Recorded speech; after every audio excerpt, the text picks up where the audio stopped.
na dararte urjii koo maana taate sammuun koo dhabde furtee maaltummi natti horte onnee koo na dararte urjii koo maana taate sammuun koo dhabde furtee maaltummi natti horte galaana jaalala guutee dambali'u an jaalala keetii yoo bukuufan se'u bareeddu fuula kee ilaalu akka ta'e amma immoo si dhabee boo'ee si maraadhe.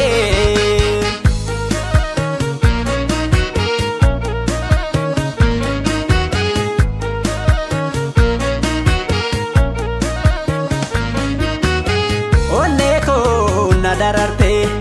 urjii koo maana taate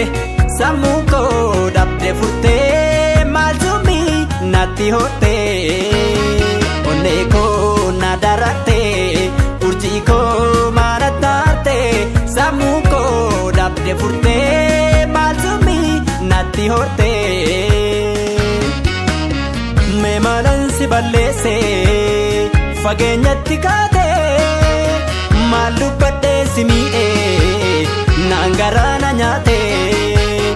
wallaani si jubbisa onneen madeessite osoon bo'ee hirkaanu hin deebiin na deessite onnee koo na dararte urjii koo maana taate sammuu koo dhabde furtee maaltummi natti horte.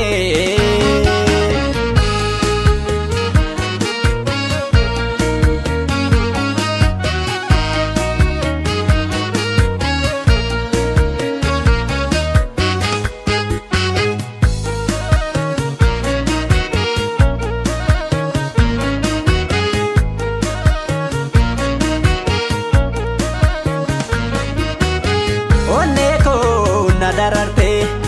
urjii koo maana taate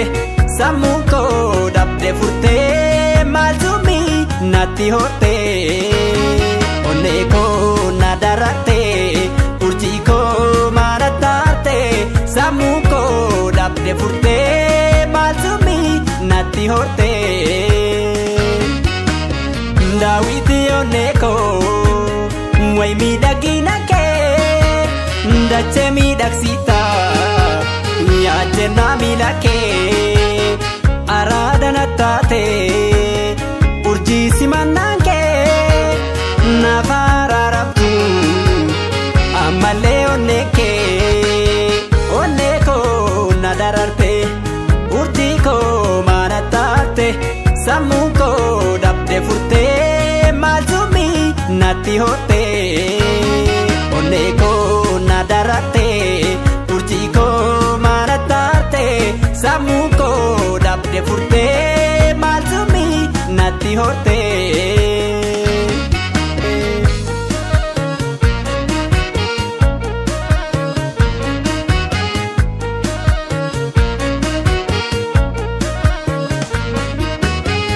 Goda icciitii koo godheensi mudhatte waan onnee koo keessaa baasee sitti madhee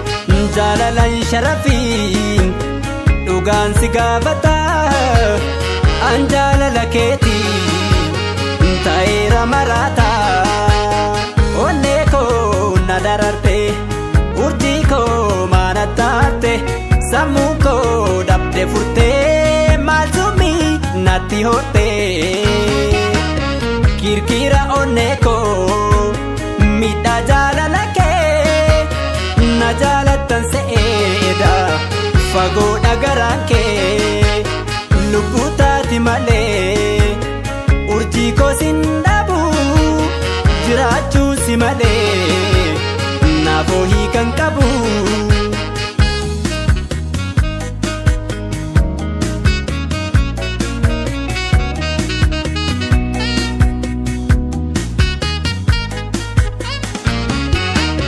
Meetii morma koorraa